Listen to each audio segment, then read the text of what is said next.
Ayan akong na kung sa una pa, sa karaan pa, nga kanang bukira, kung sa unang panahon, kana siya, mo daw si Eva.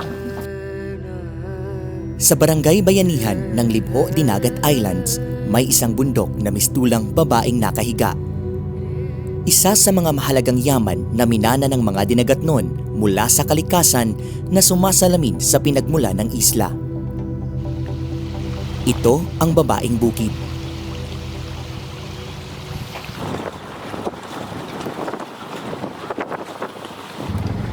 Mabatong daan. Maputik at malayo sa bayan. Ito ang dadaanan bago makarating sa lugar kung saan malapit ang bundok. Ang babaeng bukid o Mount Palhi Range ay ang pangalawang pinakamataas na bundok sa Dinagat Islands na may 725 meters above sea level. Kasali ito sa Proposed Area for Conservation at Locally Protected Area batay sa Provincial Ordinance No. 37, Series of 2008. Noong 1939, idineklara ni President Manuel Quezon ang Proclamation No. 391 na nagsasaad na isang mineral land reservation ang ilang mga lugar sa hilaga ng Mindanao. Kasali na rito ang isla ng Dinagat. Dahil dito, may mga mining companies na gustong mag-explore sa mga lupaing idineklarang mineral land reservation. Isa sa gustong ma-explore ng mga mining companies ay ang babaeng bukid. Maraming nag-a-apply dito na mag-mimina, mag-explore at sa pagka may ano raw sila, mga agreement na sila sa mga MPSA holder. Sinasabihan namin na hindi rin kayo maski mag-explore kayo dyan. Hindi namin papayagan na miminahin yung babaeng bukid. Maski pa magsabi ang MGB na pwede, kami rito sa LG, hindi kami papayag. Ang babaeng bukid, pinaka-importante kayo sa amo kay among balay na sa ubos niya, ang bukid na sa ibabaw. Kung bubo na, kung parang kumpanya, mahugaw among tubig, niya kami po delikado sa mga landslide. Kailangan pang sumakay ng bangka upang tawirin ang malaking ilog bago makarating sa paanan nito.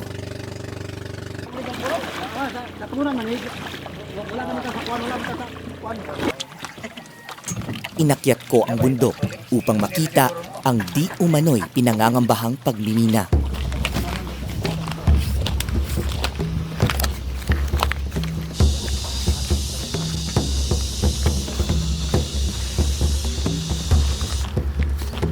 Batid ko ang kaba dahil sa matarik at madulas nitong daan.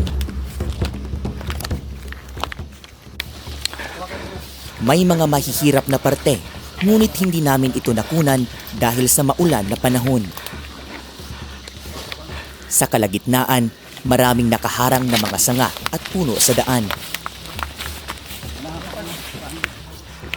Dahil isa itong protected area, may makikitang pitcher plants at iba't ibang puno sa lugar.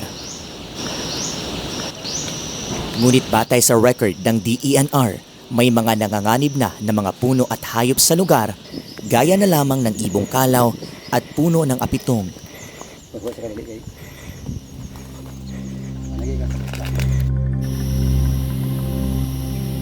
Mayaman sa biodiversity ang babaeng bukid. Isa sa makikita rito ay ang mga bonsai trees. Habang tinatahak namin ang bundok, ay makikita lang ito sa paligid. Ngunit ang pangamba ng mga dinagat noon ay papaano na ang yamang ito kung miminahin ang lugar. Dito mismo kung saan ako nakatayo ay makikita sa aking likuran na mayroong isang mining activity. Ngunit hindi ito mismo sa sentro ng babaeng bukid, kundi sa tinatawag nilang Katmunan.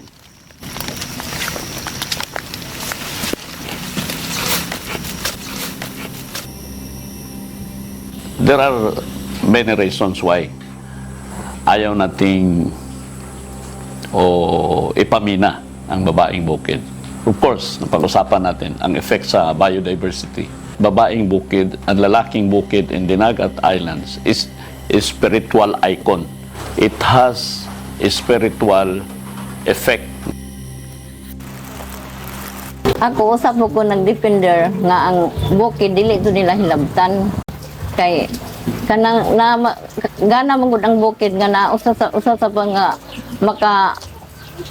maka-protect pod sa mga katawhan diri kay murag nakuan mo na sa ocean ang mga sa bukid usa po siya nag-protect pod diri sa mga katawhan nya napod ang watershed area dihan dapita.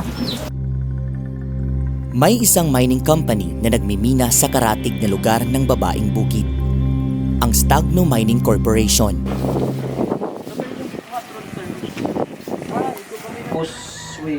Sa drone shot na ito, makikita ang sitio Katmonan kung saan nag-ooperate ang Stagno Mining Corporation. Tinatayang 2 kilometro ang layo nito mula sa protected zone ng babaeng bukid. So bali ang minahon ani sir is padulong rin dito. Kami sa Stagno Mining Corporation is layo lang mi sa lights nga i-focus gibali nila nga babaeng bukid, kami layo lang mi sa boundaries. Bali ang mining di na siya maka-start og mina without sa compliance sa ato environment which is from NGB og DNR. Nickel laterite at iron na sangkap sa paggawa ng stainless steel ang minimina ng Stagno Corporation sa sitio Katmonan. Hanggang 2029 pa ang kanilang pag-ooperate matapos mabigyan ng 10 taong extension ang kanilang 25 taong kontrata. May proseso po tayong sinusundan. So, considering that the company now is papunta na po to proceed on the operation, so it means they have complied all those requirements po. Naanasad ni approved na annual social development program which is naamo na karon na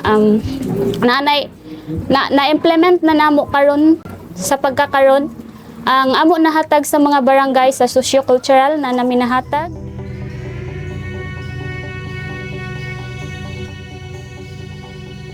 Sa likod ng nagbabadyang mina sa babaeng bukid ay ang mga umaasang dinagatnon na hindi ito miminahin. Dahil baka wala nang masisilayang bundok na nakahiga ang susunod pang mga henerasyon at wala nang hahalikan ang mga ulap kung masisira ito. Ang babaeng bukid ng Dinagat Islands ay nakapaloob sa protektadong lugar na dapat pangalagaan. Ito ay maituturing na isa sa mga minanang yaman ng mga dinagatnon na dapat pahalagahan. Dahil kung hindi, baka mina na lang ang matira sa pamana ng kalikasan. Ako si Owen Gonzaga at ito ang minanang babaeng bukid.